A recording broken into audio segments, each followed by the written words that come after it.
నామములో ఆ రోమి రాసిన లేక ఒకటో వచ్చే తీసుకుందాం. ఇక్కడ రాయబడింది ఆ మాట చూసి ముందుకు సాగిపోదాం. 3 వచ్చేట్లు రాయబడిన మాట చూద్దామా? 1 3 చూడండి పిల్లరా, ఇక్కడ రాయబడింది చక్కగా దేవుని సువార్త, దేవుని సువార్త నిమిత్తం ప్రత్యేకించి అయిన పౌలు గారు ఎక్కడ ప్రాంతం రోమాలో ఉన్న దేవుని ప్రియులందరూ, కొంతమంది కాదు, ప్రియులందరికీ అనగా పరిశుద్ధులుగా ఉండుటకు పిలువబడిన వారందరికీ శుభాలు చెప్పాడు. ఎంత ప్రేమ కలిగి ఆయన ప్రేమతో ఈ రోమి రాసిన పత్రికలో పౌలు గారి పైన ఏం పేరు ఉన్నట్టు అపోస్తులైన పౌలు గారి పేరు బిరుదు సంపాదించుకున్నాడు. ఎక్కడ సంపాదించుకున్నాడు? ఇక్కడ జీవ గ్రంథం మీద ఎక్కించుకున్నాడు. మరి మన పేరు కూడా జీవ గ్రంథంలో ఎక్కుతుందని కూడా రాయబడింది. అయితే ఇక్కడ ఏమని రాయబడిందంటే ఆ యేసుక్రీస్తుకు దాసులకు అపోస్తులకు నుండుటకు పిలువబడిన వారికి దేవుని సువార్త ఎంత ఎలా రాయబడిందో నిమిత్తము ఒక ప్రత్యేకించబడ్డాడు. నేను దేవుని సన్నిధిలో ఒక స్థానం కింద ప్రభు ఏర్పాటు నిన్ను చేసుకోవాలని, ఒక ప్రభు పరిచర్యలో నువ్వు ఆత్మీయ సంబంధంగా ఉండాలి. పౌలు గారు కూడా దేవునికి దగ్గరగా ఉంటారు. అందుకే ఒక మాట మంచి చెప్తారు, నేను క్రీస్తు పోలి నడుచుకుంటున్నాను, మీరు కూడా ఆ క్రీస్తు పోలి అనేది అక్కడ నన్ను పోలి మీరు నడుచుకోండి. అదే మొదటి లేఖలో 11:1 ఉంటుంది చూడండి. చక్కని మాట ఉంటుంది. ఎందుకంటే చూడాలి, ఎందుకంటే ఎంత ఆనందంగా చెప్తారంటే ఆయన, ఎంత చాలా అంటే బైబిల్ స్పష్టంగా మాట్లాడుతున్నాను. నేను క్రీస్తుని పోలి నడుచుకుంటున్నా. ఎలా నడుచుకుంటున్నాడంటే నేను క్రీస్తుని పోలి నడుచుకుంటున్నాను ప్రకారం మీరు నన్ను పోలి నడుచుకోండి, అన్ని విషయాలలో నన్ను జ్ఞాపకం చేసుకుని అప్పగించిన కట్టడలను గైకొనొచ్చు మిమ్మలను మెచ్చుకొనుచున్నా. హల్లెలూయా. ఈరోజు నువ్వు చేసే పరిచర్యకి దైవజనుడు నీ కొరకు, నీ కుటుంబం కొరకు ప్రార్థన చేయాలి, సంఘ పెద్దలు ప్రార్థన చేయాలి. నీ పరిచర్య కొరకు ఒకవేళ ప్రజలు లెక్కించకపోయినా ఆత్మీయ సంబంధమైన ఎక్కడ 2-3గా కూడుకుంటారో మధ్యలో ఎవరున్నారండి? నీ దేవుడు ఇక్కడ సంచారం చేస్తున్నాడు. అందుకే మనుషులను నమ్మటి కంటే అది బాధ వచ్చినప్పుడు ఎవరు దొరకరంట, కానీ అవసరం వచ్చినప్పుడు మనల్ని వాడుకునే వాళ్ళు చాలా మంది ఉంటారు. ఇది ఖచ్చితం. ఒక అప్పు దొరకాలంటే ఒక ఆవును పట్టుకుంటాం, అప్పిచ్చిన తర్వాత వాళ్ళ అవసరం తీరిపోతే లెక్కేసి నిజం, అది సత్యం, దేవునికి స్తోత్రం. ముందు ఆవిడే దేవుడు అనుకుంటాం. అలాగే పౌలు గారు కూడా అంటున్నాడు, అన్ని విషయాలలో నన్ను జ్ఞాపకం చేసుకోండి. ఒకవేళ అప్పిచ్చేవాడు అప్పు ఇవ్వకపోతే నీ పరిస్థితి ఏమవుతుంది? దేవునికి స్తోత్రం కలిగి ఎప్పుడు ఒకరికొకరిని గౌరవించుకోవాలి. దేవుడు అలా నిర్మించేవాళ్ళు. అలాగే పౌల్ని ఎలా నిర్మించాడు రోమిలో. ఇక్కడ రాసిన పత్రిక అపోస్తులని పేరు ఎందుకు పెట్టుకుని అక్కడ రాణించాడంటే దేవుని చిత్తం లేకుండా ఆ పుస్తకం మీద ఎక్కడు. ఆయన ఒక పోరాటదారుడు, ఒక ఉద్యోగదారుడు. అపోస్తులైన పౌలు అంటే ఒక ప్రవర్త. దేవునికి స్తోత్రం. దాసుడుగా ఉన్నాడు. ఎవరెవరికి దాసుడు? యేసుక్రీస్తుకి దాసుడిగా ఉండి అపోస్తుడిగా ఉన్నాడు. అపోస్తుడిగా ఉండుటకు ఏం చేసినట్ట? పిలువబడిన వాడు. దేవునికి స్తోత్రం. ఈ రోజు ఫలానా వ్యక్తి ఫలానా సంఘం ఫలానా సంఘంలో పిలువబడాలి. నీ పేరు హెచ్చించబడాలి. కానీ దేవుడి దృష్టిలో కానీ ప్రజల దృష్టిలో కానీ అసహాయం ఉండకూడదు. ఒకవేళ ప్రజల దృష్టిలో అసహాయం అన్నా దేవుడికి తగ్గ జీవితం నువ్వు దీవించినప్పుడు నిన్ను దేవుడు ఖచ్చితంగా నడిపిస్తాడు. అందుకని అపోస్తులైన పౌలు ముందు హింసకుడు దోసుకున్న తర్వాత ఏం చేశాడు? ఆయన కాడెత్తుకున్నప్పుడు ఆయనతోటి నడిచి ప్రకటిస్తున్నాడు. దేవునికి స్తోత్రం కలిగి గాక. ఏమంటాడంటే దేవుని మాట శ్రమిస్తుంటే చూద్దాం. దేవుని సువార్త ప్రత్యేకింపబడి ఒక ప్రత్యేకం కావాలి. ఒక పాట పాడినా, ఒక ప్రార్థన చేసిన ఒక అర్హత. పలానా సహోదరి చక్కగా అంశంతో ప్రార్థన చేస్తారు, పలానా సహోదరి చక్కగా పాడుతున్నారు. దేవునికి స్తోత్రం. అదే నేను చెట్టుని, నేను పెంట మీద చెత్తని అంటే అది ప్రార్థనకి అంగీకరించింది ప్రియులు. ఏమంటాడు శుంకర ప్రార్థన, పరిచర్య ప్రార్థన, శుంకర ప్రార్థన చూసుకుంటే ఏమంటాడు, నేను అన్ని ఇస్తున్నాను అది దిప్పుతున్నాడు పెట్టి. దేవునికి స్తోత్రం. వాళ్ళ దగ్గర దేవుడికి ఛాన్సే లేదా. దేవుడికి స్తోత్రం కలిగింది కాక. చూచుచున్న తండ్రి దగ్గర ఎవరు చూడాలి? దేవుడు చూడాలి. పెట్టి నువ్వు అన్న పెట్టి దిప్పావు అనుకో, అంత సీన్నికి ఏముండదు, ఓన్లీ మురుకు లెక్క. అందుకనే నేను ఇన్ని రోజులు ఉపవాసం ఉన్నాను అని అన్నాడు ఆయన. కానీ దేవా, నేను పాపిని ఆకాశం వైపుకి చూసి చేతులు ఎత్తితే ఇతను ప్రార్థన అంగీకరించబడ్డాది. పెట్టిన వారు ఇచ్చిన వారు యెహోవా దేవుడికి తెలియదు. కుడికొన్ను ఎడపన్ను చూడకూడదు, ఈ ఎడం చేతి ఇచ్చింది కుడి చేయి కూడా తెలియకూడదని మన బాలు రాయబడింది. దేవుడి చిత్తం జరిగించే మనకు ఒకసారి దేవునికి స్తోత్రం చేద్దాం. హల్లెలూయా. అయితే ప్రియులారా, దేవుడు మాట సెలవిస్తుంది. ఇక్కడ అందరూ పిలువబడిన వారందరికీ శుభం చెప్తున్నాడు. ఎంత మంచి మాట అండి, శుభం అని చెప్పి రాయబడినది మన తండ్రి అయిన దేవుడు నుండి. ఎవరినంట? నానున్నాడా? కాదు, మన తండ్రి అయిన దేవుడి నుండి, ప్రభు అయిన యేసుక్రీస్తు నుండి కృపా సమాధానాలు మీకు కలుగునుగాక. హల్లెలూయా. ఇప్పుడు చాలా మందికి కుటుంబంలో సమాధానం ఉండదు. చాలా మందికి ఎక్కడెక్కడ ఉండదంటే సంఘాలలో సమాధానం ఉండదు, మనిషికి స్నేహితుల్లో సమాధానం ఉండదు. కానీ ఇక్కడ రాయబడితే మంచి పోరాడుతూ వారి యొక్క ప్రవర్తన ద్వారా పలికిన వాగ్దానం చేసిబడిన యేసుక్రీస్తు మరి మాట జీవగ్రంథంలో అన్నాడు. తండ్రి అయిన దేవుడి గురించి అంటాడు, క్రీస్తు నుండి కృపా సమాధానం మీకు కలుగునుగాక. హల్లెలూయా. అలాంటి సమాధానంతో నింపబడలేక సమాధానం యేసుక్రీస్తు నామంలో లేనటువంటి వారికి సమాధానం ఉండునుగాక. హల్లెలూయా. ఒకడు నీటి మూలంగాను జన్మిస్తేనే కానీ పరలోక రాజ్యం చూడలేడని దేవుడి మాట చెప్పినట్లుగా నీటి మూలంగా జన్మించిన మనం ఆత్మ మూలంగా జన్మించాలి. దేవునికి స్తోత్రం కలిగాక.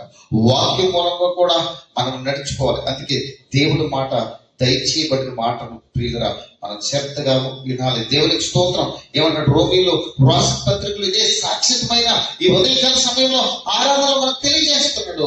ఇక్కడ దేవుని నడితే దేవునికి స్తోత్రం, దేవుని సువార్త ప్రత్యక్షమై బడిన వారికి దేవునికి స్తోత్రం, రోమీలో ఉన్న వారికి, దేవుని ప్రియులు అందరికీ అనగా పరిశుద్ధులుగా ఉన్నట్టు పిలువబడిన వారికి శుభాలు. ఇక్కడ అందరికీ కూడా దేవుడి శుభం మీ అందరికీ కలుగునుగాక. దేవుడు ఆత్మ సంబంధమైన ఆ పరిశుద్ధాత్మ అపుస్తుడే పౌలు ఆ రోమిలో ఉన్నప్పుడు పరిశుద్ధులందరికీ ఉచితముగా లేకపోతే ఉత్తరం ఇస్తున్నాడు, రాయిస్తున్నాడు. పరిశుద్ధాత్మ యొక్క మహిమైషే పెట్టిదో అని మాట్లాడుతున్నాడు. పరిశుద్ధాత్మ మహిమే పెట్టిదో నిజమే కదా. అలాంటి రాజులకు రాజు, ప్రభులకు ప్రభుని స్తుతించుచున్నాం. మంచిది ప్రియుగా. ఇర్మియా గ్రంథంలో ఒక మాట ఉంది. ఇర్మియా గ్రంథం చూస్తే 23:5 మాటను చూద్దామా? చక్కని మాట మన కొరకు రాయబడింది. 23వ అధ్యాయం 5వ మాటను చూస్తే, దేవుడు ఆజ్ఞ లేకుండా ఏది జరగదు. యెహోవాయే ఇలా ఆజ్ఞాపించుచున్నాడు, రాబో దినముల్లో హల్లెలూయా నేను దావీదునకు నీతి సిగురు పుట్టించుదును. చూడండి, చేతులు ఎత్తుదాం. నీతి సూర్యుడు ఉదయించాలి, నీతి సిగురు పుట్టించి నేను ఆయన మహిమైశ్వర్యం మీద నిన్ను నిలబెట్టుకున్నాడు కనుక. యెహోవా ఆజ్ఞ, యెహోవా ఎలా సెలవిస్తున్నాడు, లేకపోతే యెహోవా ఇదే దేవుడు కార్యం చూడాలి. ఈ ఉదయకాల సమయంలో యెహోవా ఆజ్ఞించున్నాడు, రాబో ఎటుట దినములలో నేను దావీదుకి నీతి సిగురు పుట్టించి అతడును రాజుగా పరిపాలన చేస్తాడు. ఆలోచించాడు ప్రియుల. ఎలాంటి వాడంటే ఇతను? చదువుదాము ఒకసారి, మళ్ళీ చదువుతాం. చూడు ఏమన్నాడు, ఆ దినములలో నేను దావీదునకు నీతి సిగురు పుట్టించాను, అతడు ఆ రాజు అయిపోయాడా? అంటే దేవుడు లేకుండా రాజు అయిపోయాడు. ఆయన ఆ గొర్రెలు కాసుకున్నాడు, రాజు ఎలా అవుతాడు? దేవుని చిత్తం ఆయన మీద ఉంది. హల్లెలూయా. అపోస్తలుడు పౌలు ఇక్కడ పైకెక్కిపోయి కూడా ఇర్మియా గ్రంథం అని రాయబడింది. ఇర్మియా ఈ దీన్ని ఎక్కించాడంటే దేవుని చిత్తం. హల్లెలూయా. అతడు రాజు రాజు చేసి హల్లెలూయా ఎలాంటి వాడుగా నడుచుకుంటున్నట్టు వివేకముగా నడుచుకుని కార్యములను జరిగించుచు భూమి మీద జరిగిస్తున్నాడు. హల్లెలూయా. ఈరోజు దేవుని కొరకు మనం కూడా ఆత్మీయ సంబంధమైన మంచి కార్యాలు మనం జరిగించాలి. హల్లెలూయా. దావీదు వలె యెహోవా వాక్కు ఇది దేవుని స్తోత్రం. నా దేవుడు మందిరంలో మనం కూడా చేస్తున్నాడు. ఆత్మీయ సంబంధమైన వాక్యంతో మనం నింపబడాలి. సమయం గొప్పది. అటు రోజులు ఈ రోజు మళ్ళీ రేపు చూడలేము, రేపు రోజు వెనక రోజున చూడలేము. దేవునికి స్తోత్రం. అందుకనే దేవుడు ఆత్మచేత ఎందరో నడిపింపబడతారో వారందరూ కూడా ఏమంట దేవుని కుమారులై ఉన్నారు. హల్లెలూయా. చేపెట్టిద్దాం. దేవుని ఆత్మచేత నిన్ను రాబోయే రోజుల్లో నడిపించుకున్నాడు గాక. హల్లెలూయా. నిజమే కదా. ఆ రోగిలో దేవుడు మాట సెలవిస్తుంది, దేవుని ఆత్మచేత ఎందరూ నడిపించుకుంటారో. 8:14 ఉంటది అన్నమాట. నిజమే కదా పిల్లలు. ఎందరైతే నడుస్తారో, ఎందరైతే నడిపించగలరో చూడదు ఆ రాయబడిందా లేదా? చాలు. దేవునికి స్తోత్రం. పాట పాడినప్పుడు దేవుడు ఆత్మ లేకుండా పాడగలుగుతారా? ప్రార్థన చేసినప్పుడు దేవుని ఆత్మ లేకుండా నడిపించగలుగుతారా? అబ్బా ప్రార్థన ఏం చేస్తున్నారు. కొంతమంది ఇసుకించి ప్రార్థన చేస్తారు, ఇసుకించి ప్రార్థన. కొంతమంది ఏమో తలుపు వేసుకుని ప్రార్థన చేయమంటే ముసుకేసేసి కన్నీరు కాచి ఆ యొక్క బలిపీఠం దగ్గర కన్నీరు భూమి మీద పడే వారు కూడా ఉన్నారు. దేవునికి స్తోత్రం. కొంతమంది చూసి ప్రార్థన చేస్తారు, కొంతమంది యాకి తిరుగుతారు, పక్కన తిరుగుతారు ప్రార్థన. ఇదొక బాధాలతోటి. కానీ ఆయన ఏమంటాడు, చూచుచున్న తండ్రి నీకు ప్రతిఫలం ఇవ్వాలంటే మనం ఏం చేయాలి? ఆయన్ని చూడాలి. దేవునికి స్తోత్రం కలిగిన కాక దేవుడి మంచి మాట చూద్దాం. ప్రియులరా, వాక్యం చదివిస్తుంది ఎలా మాట్లాడుతుంటే మనతోటి. దేవుడు ఆత్మతోనే ఆయన ఆరాధించాం కాబట్టి ఇక్కడ అంటున్నాడు, ప్రియులరా ఆ వాక్యమే శరీరధారే కృపా సత్య సంపూర్ణుడై. ఇప్పుడు ఏమైపోతుందండి ఈ వాక్యం? యోహాను రాసిన సువార్త 14:1-14 రాయబడింది. ఆ వాక్యమే శరీరధారే కృపా సత్య సంపూర్ణుడు. ఇది ఎన్నోసార్లు చదువుకున్నాం కదా. మనం మీకు తిక్కుంటది అందులో మీ బైబిల్లో రాయబడి. కానీ వాక్యంలో ఒక్కొక్క సారం బట్టి ఇది మనకు వస్తూ ఉంటది. పరిశుద్ధాత్మ నడిపి బట్టి ఏమంటాడు? ఆ వాక్యం ఏమైపోతుందంటే ఇప్పుడు దేవునికి స్తోత్రం కలిగింది. ఇదే వాక్యం 9:9 వెళ్తే నిజమైన వెలుగుంటును. అలాగే లోకానికి వచ్చి అది నిజమైన వెలుగుంటే అది లోకమునకి వచ్చి ప్రతి మనిషిని వెలిగి వాక్యం వెలిగిస్తుంది. మళ్ళీ ఇక్కడికి వచ్చినప్పటికీ 14లో వచ్చినప్పటికీ ఆ వాక్యమే శరీరధారై ఎలాంటి ఎంత చక్కగా రాయబడి. ముందేమైంది? వెలుగుంటును లోకానికి వచ్చింది వాక్యమే.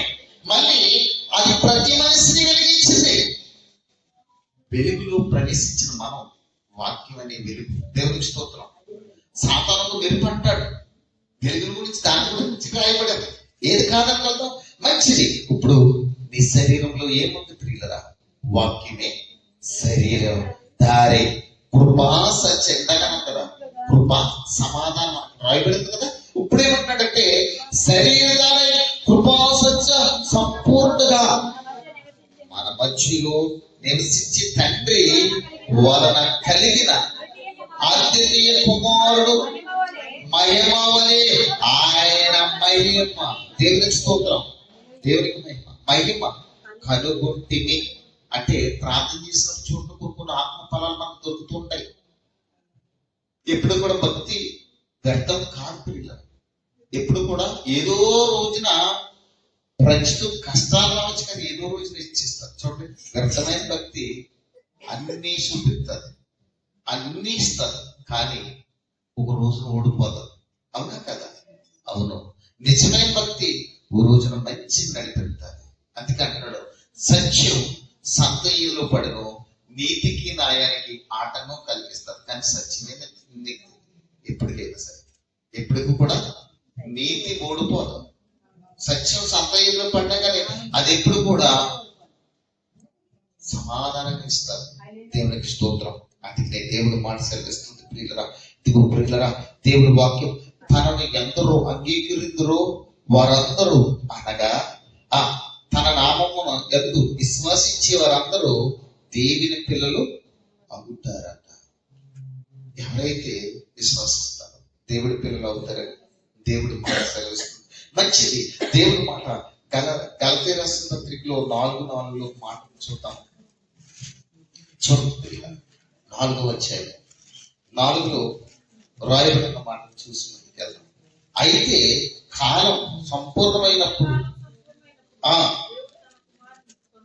దేవుడికి స్తోత్రం కలిపి దేవుడే తన కుమారుని ఏం చేశాడట? పంపును.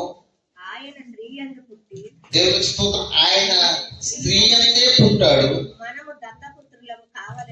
మనమే దత్తపుత్రులు కావాలని ధర్మశాస్త్రం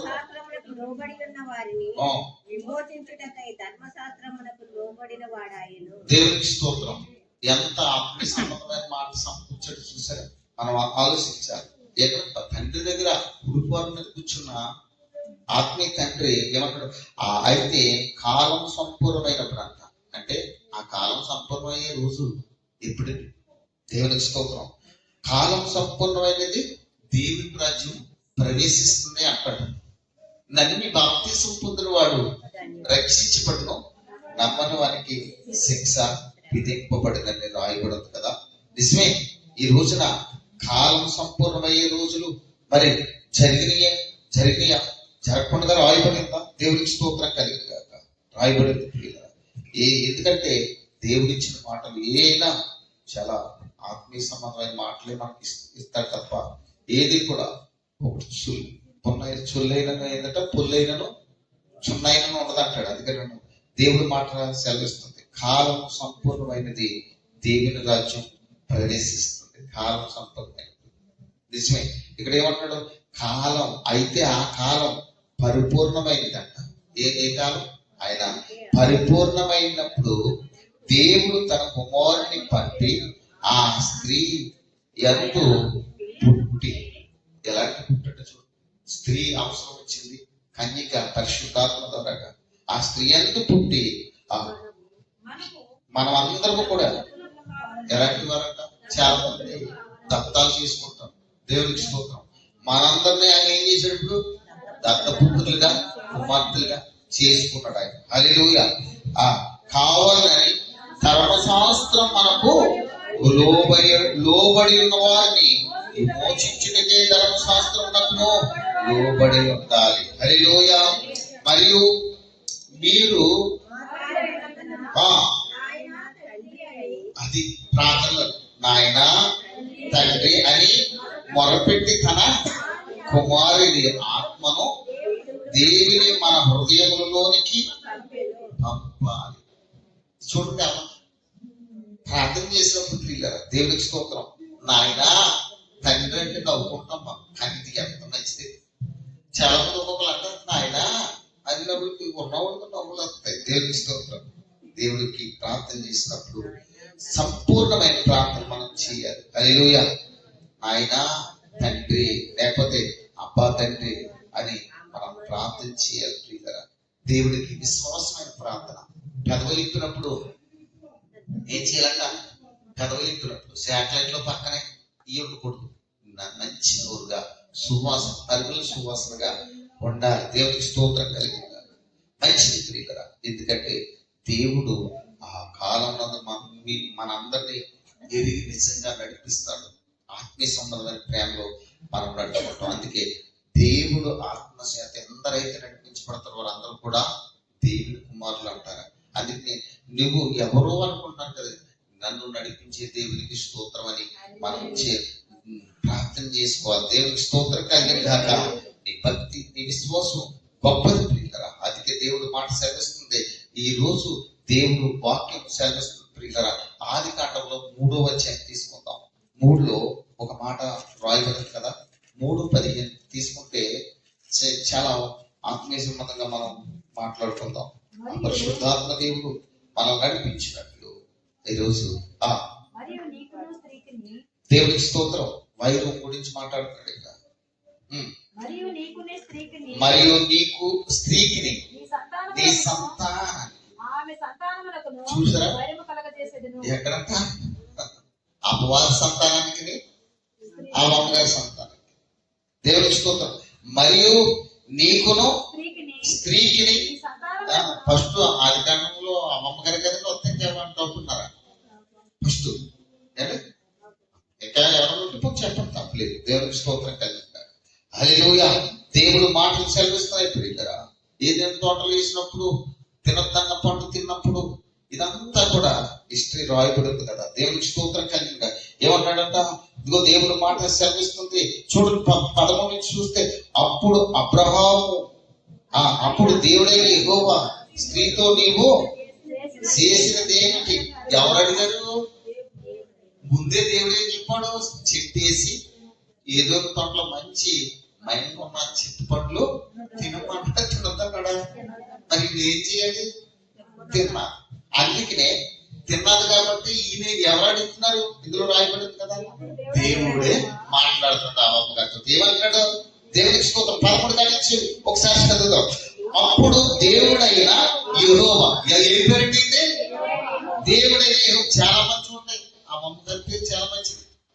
ఒక్కొక్కరికి ఈ మానవులుగా పుట్టారంటే ఎందుకో మనకు అర్థం కాదు. దేవునికి స్తోత్రం. ఫస్ట్ బైబిల్లో ఆ పేరు చక్కగా మంచిది. చూడండి, నీ దేవుడైన యెహోవా స్త్రీతో నువ్వు చేసిన, చూసారా ఏం చేసావు? నువ్వు సిగ్గుపడిపోయి పక్కకి వెళ్ళిపోతుంటే అడుగుతున్నావు. ఏమైతే అని అడిగినప్పుడు ఏం చెప్తుంది చూద్దాం.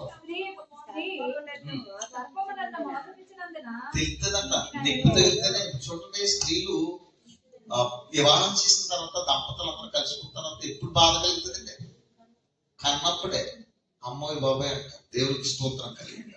అలాగనే తిన్నప్పుడు బాగానే తిన్నది ఇన్ని తర్వాత నువ్వు ఏం చేసావు? అప్పుడు దేవుడికి ఆదాము గారి మీద కోపం వచ్చింది, అవ్వమ్మ గారి మీద కోపం వచ్చింది. తినమన్నా ఆ సర్పం మీద కూడా విధులు విధించాడు. దేవునికి స్తోత్రం. తన సెక్షన్లు విధించాడు. మంచిది ప్రియులరా. చదువుకుందాం ప్రియులరా. చదువు. ఆ సర్పము నన్ను మోసపుచ్చింది. దేవునికి స్తోత్రం. అందుకు దేవుడైన యెహోవా సర్పంతో నీవు, చూసారా, వినాలి. మనకు కూడా వెంటనే పరలోకం వెళ్ళిపోతాం అనుకుంటారేమో. మనము ఆలోచించి బైబిల్లో ఏమేమి వాక్యాలు ఉన్నాయి పరీక్షించి దాన్ని బట్టి మనం సెక్షన్ బట్టి పరదేశించి పరలోకం లేకపోతే కింద నిత్య నరకంకి మాత్రం తీర్పులు మాత్రం ఉన్నాయి. అవి మాత్రం తప్పించుకోవాలంటే దేవుడు చెప్పినమాట. వీళ్ళు పుట్టించిన దేవుడు వీళ్ళకి శిక్ష లేదా? అపవాదికి శిక్ష లేదండి, ఉంది. చూడండి, సర్పంతో నీవు దీన్ని చేసినంత ఎవరంట? అందుకు దేవుడైన యెహోవా చెప్తున్నాడు, పశువులన్నిటిలో నుండి భూజంతువులన్నిటిలో నుండి నీవు నువ్వు ఆశీర్వదించబడతానండి. తినిపించింది కదా, ముద్దెత్తుకున్నాడా? దేవుడు ఎన్నడూ కూడా, దేవుడు న్యాయవంతుడు ఎప్పుడు కూడా తన సెక్షన్ మార్చడానికి అంత సీను. మనకైతే జ్ఞానవంతులు కాబట్టి మన ఇష్టసరిగా మర్చిపోతాం. కానీ ఆయన మాట ఇచ్చేదంటే మాట తప్పుడు, శిక్ష ఉందంటే శిక్ష, నిన్ను హెచ్చించాలంటే హెచ్చించాలి. అందుకంటాడు, భూజంతువుల్లో నుండి నీ పశువుల్లో నీవేం చేయబడ్డావు అంట? శపించబడ్డ దానివి. నీ కడుపుతో, అబ్బా అప్పుడు దాన్ని నడిచిందేమో. దేవుని స్తోత్రం. నీ కడుపుతో నీవు ప్రాప్తావు, నీవు ప్రతి దినములన్నీ అబ్బా చక్కగా ఇచ్చాడు కౌంటర్. దేవుని స్తోత్రం. అంతకుముందు 10 రసాలు తినేదేమో కానీ ఇప్పుడు నువ్వేం తింటావు తెలుసా? మన్ను తింటావు. హల్లెలూయా. దేవుడు ఇచ్చిందిరా. దేవుడు చెప్పిన మాట వినకపోతే ఓన్లీ ఒక అపవాది సర్పానికే సెక్షన్ ఇచ్చాడంటే భూమిలో మనం బ్రతికినందుకు. అప్పుడు భూజంతువులన్నిటిలో నుండి నీవు శపించబడిన దానివి. ఇప్పుడు అమ్మమ్మ గారి దగ్గరికి వస్తుంది హిస్టరీ. దేవుని స్తోత్రం కలిగింది కాక. చక్కగా మరియు నీకును స్త్రీకిని అంటే రెండింటికి పెట్టాడు. ఆవిడికి పెట్టాడు, ఈవిడికి పెట్టాడు. అంటే తినమన్నా ఆవిడికి ఈవిడికి కూడా. నీకు నీ సంతతి ఆమె సంతానములకు వైరు కలగజేస్తాను. హల్లెలూయా. వైరు. దేవునికి స్తోత్రం. అది నిన్ను కొడతాది. దేవునికి స్తోత్రం. ఆ స్త్రీతో అన్నాడు ఆయన, స్త్రీతో నీ గర్భవేదన హెచ్చిస్తాను, నువ్వు పిల్లలను కందు. నీ భర్త నీకు వాంఛ కలుగును, అతడు నిన్ను ఏలునని చెప్పాను. చాలండి. అదే దేవుడు ఇచ్చిన సెక్షన్. మంచి ప్రియులరా, ఆత్మీయ సంబంధంగా దేవుడు ఇచ్చిన మాటలను బట్టి మనం ప్రతి విషయంలో కూడా ఆత్మీయ సంబంధంగానే నడుచుకోవాలి. దేవుడి మాట ఎప్పుడు కూడా నేను విడవదు. సమూయేలు గ్రంథం 2 సమూయేలు గ్రంథం చూద్దాం ప్రియులరా. ఆత్మీయ సంబంధమైంది 2 సమూయేలు గ్రంథంలో రాయబడి 17 వచ్చే 12లో మాట ఉంది ప్రియులరా. దేవుడి మాట రాయబడి ఉంది. చూద్దాం ప్రియులరా. మనం ప్రతి ఏ స్థలం ఎక్కడున్నా దేవుడి మాట నేను నడిపిస్తా. చూడండి ప్రియులరా, సమూయేలు గ్రంథం 267 పేజీ తీసుకుందాం. ఆదికాండం నుంచి తిరిగేది తొందరగా దొరుకుతుంది. దేవుడు 17-12 దేవుడు మాట చూస్తే దావీదు యోధా బెత్లెహేము వాడగు. దేవుడికి స్తోత్రం. ఎలాంటి వాడు అంటే అక్కడేమో రాజుగా చేసిన ఈ దావీదు ఎక్కడ వాడని సెలవిస్తుంది. సమూయేలు గ్రంథము 17-12 అప్పుడు స్తోత్రం కనబడును ఏదో దేవుడికి స్తోత్రం. పడదు అని నేల మీద పడి రీతిగా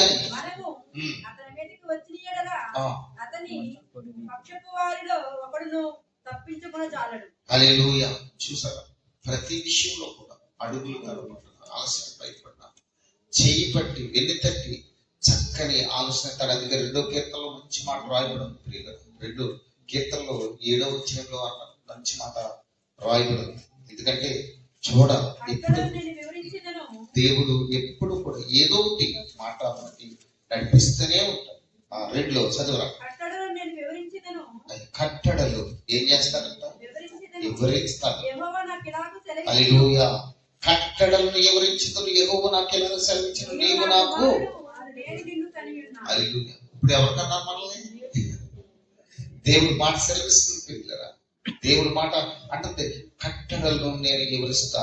యెహోవా నాకు ఎలా సెలవిస్తున్నాడు, నీవు నాకు కుమారుడు, నేను నిన్ను కని. దేవుడు ఒదిగినట్టాడు, నిన్ను సృష్టించిన వాడిని నీకు భర్త. ఎవడని వాక్యంలో మాట తీయగలరా? వాక్యం దగ్గర ఏమన్నా అసలు పని చేయమండి. దేవుడికి స్తోత్రం. ఇలాగుంది కదా, ఎందుకు రాయించమని అడగలదురా? అడగలేము. ఇదేంటిది? పరిశుద్ధాత్మ దేవుడు మనకి ఇచ్చిన వాక్యం ప్రియులరా. దేవుడికి స్తోత్రం కలిగింది కాక దేవుడు అంటాడు ఆ పై చూడండి, అన్య జనులు ఎలా అల్లరి రేపుచున్నారు. ఎవరంటే ఒకసారి చూడండి, 2 వాటిలో ఎవరంటే ఎలా అల్లర్లు రేపుచున్నారు, జనములు ఎలా వ్యర్థమైన వాటిని తలంచుచున్నారు, కట్టడలు తెంపదమ్మరండి అన్నాడు. దేవుడికి స్తోత్రం. చాలు పిల్లలు, దేవుడు వాక్యం ద్వారా ప్రతి కొట్లు తెగిపోతాయి పిల్లలు. పాపం అనే కొట్టు తెగిపోతాయి, రోగ జీవితం అనే కొట్టు తింపుతాడు ప్రతి విషయంలో. అందుకంటున్నాడు, ఇది చిన్న మాట కాదు.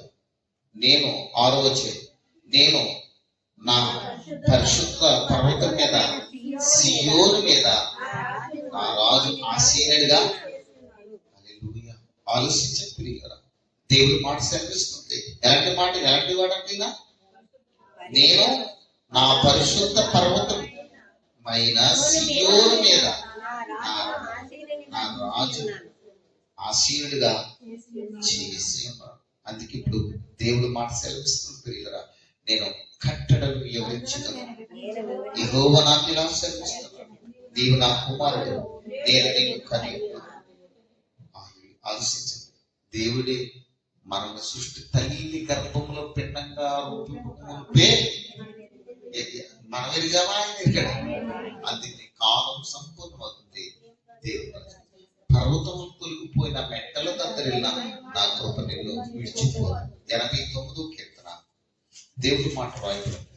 ముందుకు సాగి ముందుకు పెడతాం. 89 దేవుడు నన్ను ఆనందంగా మంచి శుభాలతో దేవుడు ఇచ్చిన మాటలతో నడిపించారు. 89లో రాయబడిన మాటను చూస్తే ప్రియ స్నేహితులారా, ఆయన మాట ఎప్పుడు బ్రతికించేది. ఆయన మాట నేనెప్పుడు కూడా విడిచిపోదు. ఆనందించేది. 36లో రాయబడిన చూడండి, చక్కని పాట. చంద్రుడు ఉన్నంత కాలము ఆ, అది నిలిచి ఉన్నానని హల్లెలూయా. ఎంతకాలం అంట? ఎవరు? ఆ, చంద్రుడు ఉన్నంత కాలం అది నిలిచి నిలుచుననియు ఆ ఇక్కడుంటూ సాక్షి నమ్మకముగా ఉన్నట్లు అది స్థిరపరచబడి హల్లెలూయా. చూడండి ప్రియులారా, చంద్రుడు గురించి అదే చంద్రుడు ఏమన్నాడు? క్రాంతి గల నక్షత్రం. మళ్ళీ అదే నక్షత్రం ఏమన్నాడు? జ్యోతి. ఒకటి చిన్న జ్యోతి, పెద్ద జ్యోతి. అయితే అర్థాలు మనకి ఇచ్చాడు దేవుడు. దేవుడికి స్తోత్రం కలిగి ఆయన సన్నిధిలో మనకి ఇచ్చిన మాటలు. అందుకే 26లో నా తండ్రి, నీవు నా తండ్రి. చక్కని మాట రాయడం చూస్తే అలాగే నా తండ్రి, నా దేవుడు, నా రక్షణ దుర్గం అని అతడు నాకు మొరపెట్టు కావున నేను అతనికి చేస్తాను. ఎప్పుడైతే మనం మొరపెట్టామో తన కుమార్తెని హెచ్చిస్తాను. చూడండి, భక్తి చేసిన వాళ్ళు ఎప్పుడు కూడా ఆ పేరు తగ్గిపోదు. ఎప్పుడైనా శోధన వచ్చిందంటే నీ మంచికి, ఎప్పుడైనా అపనిందలు వచ్చినాయా, నీ భక్తిని చెడగొట్టాలని మరొక సహోదరుడిని మరో సహోదరుడు చూసారా, అది నీ మంచికే. వాళ్ళు చెదరగొట్టు వాళ్ళు ఎలాంటి వారంట? అల్లరి రేపుతున్నారు. 2 కీర్తనలు ఏముందంటే, అన్ని జనులు ఎలా అల్లరి రేపుతున్నారు. దేవునికి స్తోత్రం కలిగి మన వేరే చెప్పక్కర్లేదు. సంఘంలో మనం ఉన్నాం అనుకోండి, ఎక్కడన్నా అల్లర్లు జరిగినప్పుడు అవి ఎందుకు మనం మంచి ఆత్మీయం అయితే మాట్లాడడం కదా. అన్ని జనులు ఎలాగో అల్లరి రేపుచున్నారు. దేవునికి స్తోత్రం. జ్ఞాపకం చేసుకోండి ప్రియులారా, దేవుడి మాటలు మనకు కావాలి. అందుకే అదే అధ్యాయంలో రాయబడితే ఎలాంటి వాడు అంటే, ఎస్ఐ గ్రంథంలో మనకు తెలిసిన మాటలే. 9వ అధ్యాయంలో 6లో ఎలాగా మనకు శిశువు పుట్టినట్టు రాయబడిన చూడండి, మన కుమారుడు అనుగ్రహించబడినట్టు రాయబడి. ఎంత మంచి మాటలు ప్రియులారా. ఎలాంటి వాడైనా మనకి కుమారుడుగా అనుగ్రహించబడ్డాడా, లేక ఆయన పుట్టాడా? దేవునికి స్తోత్రం కలిగిందా. 9లో అంటాడు, మనకి దేవుడు ఇచ్చిన మాట ఎలాగా మనకు శిశువు పుట్టును. హల్లెలూయా. అక్కడేమో స్త్రీని ఏర్పాటు చేసుకున్నాడు కదా, స్త్రీని ఇందాక చూసుకున్నాం కదా, దేవుడు గలతీ రాసిన పత్రికలో చూసుకున్నాం కదా. ఇక్కడైతే ఎలాగా మనకు శిశువు పుట్టును, మనకి కుమారుడు అనుగ్రహించబడు, ఆయన భుజం మీద రాజీపార్వతులు ఆశ్చర్యకరుడు, ఆలోచనకర్త, బలవంతుడు, నిత్యుడు తండ్రి అని సమాధానం పేరు పెట్టబడి, ఈరోజు పేరు పెట్టబడిన మనకు మన పేర్లు వేరే ఉన్నప్పుడు, మన పేరు మార్చబడినప్పుడు పేరు తగ్గ ఆ దేవుణ్ణి మహింపరిచే భక్తి విషయంలో పేరు తెచ్చుకోవాలి. అపోస్తలుడైన పౌలుగా ఆ సౌలు పౌలుగా ఎలా మారాడో చూసారా. మంచి పేరు తెచ్చుకుని రోమిలో ప్రకటిస్తున్నాడు. దేవునికి స్తోత్రం కలిగిందా. అది ఇర్మియా గ్రంథంలో శ్రమిస్తున్న మాటలు చూస్తే, దేవుడు మాట ఒక మాటను చూద్దాం. ఇర్మియా గ్రంథం చూసుకుంటే 33లో ఆయన మాట 3లో ఉంది, నాకు మొరపెట్టుమో నేను నీకు ఉత్తరమిస్తా. హల్లెలూయా. నేను నాకు మొరపెట్టుకు నేను నీకు ఉత్తరమిస్తాను. నేను గ్రహింపలేని గొప్ప గూఢమైన సంగతులను, ఎలాంటి సంగతులంట? గొప్ప గూఢమైన సంగతులు మీకు తెలియబడతాయి. తెలుసుకుందామా? ఇంత తెలివి ఎక్కడి నుంచి వచ్చింది అనుకుంటున్నాం. చాలా మంది పైగా కానీ భక్తి విశ్వాసం ఉంటారు. చాలా మంది మోగుతారు, పరికరాల మాటలతో మోగుతూ ఉంటారు. చాలా మంది రహస్యంగా దేవుని యొక్క మర్మాలు పలుకుతుంటారు, దేవుని యొక్క సన్నిధిలో ఉంటారు. చాలా మంది భక్తిగా నటిస్తారు, కానీ వారు హృదయం ఏం బాగోదు అన్నట్టు ఉంటారు. కానీ ఈ రోజున ఆత్మీయ సంబంధం ఉంటాం, మొరపెడదాం. ఆయన ఏమిస్తాడో ఆ ఫలితాలు మనం తెలుసుకుంది ముందుకు సాగుతాం. దేవుడికి స్తోత్రం కలిగిన గాక. హల్లెలూయా. అటువంటి మాటలు మనకు దొరకాలి. 9లో అంటాడు చూడండి, 9లో ఒక మాట, భూజనులందరూ ఎదుట దేవునికి స్తోత్రం. భూజనులందరికీ నాకు ఇష్టమైన పేరు గల ఎలాంటి వారంట? స్తోత్ర ఘనతాస్పదంగా ఉంటారంటారు. తప్పుడు కొడదామా? ఈ సంఘంలో ఎంతో మంది పేర్లు తీసుకున్న మీరు, పేరు చేర్చుకున్న మీరు, మీ పేరు దేవుడి కొరకు నిలబెట్టుకున్న మీరు ఎలాంటి వారంట? ఘనత స్వదముగా ఉంటారు. లేకపోతే ముందురు నేను వారిని చెయ్యి. దేవునికి స్తోత్రం. సకల ఉపకారములను గురించి జనులు వింటారు. స్తోత్రం. సమస్త క్షేమము మేలును బట్టి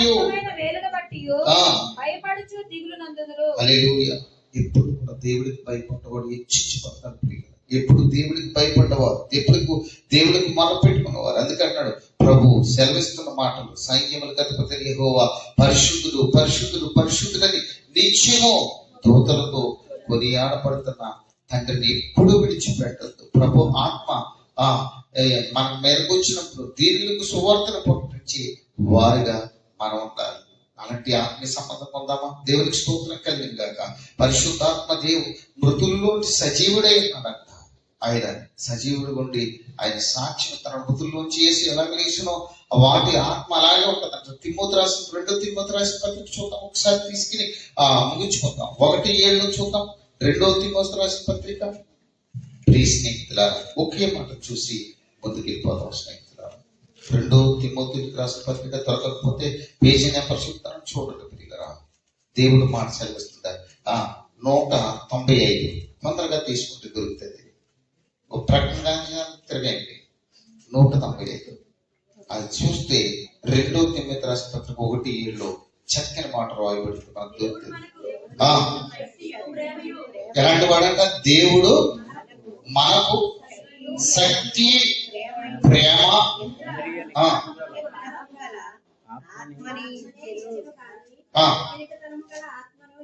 హల్లెలూయా, దేవునికి స్తోత్రం కలిగి తిరిగితనం ఇవ్వకూడదు.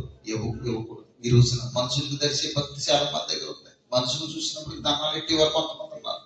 ఈ రోజు అలాంటి తిరిగితనం మనకు ఉండకూడదు. ఎలాంటిదంటే లైన్ ఆఫ్ చేయి. దేవునికి స్తోత్రం.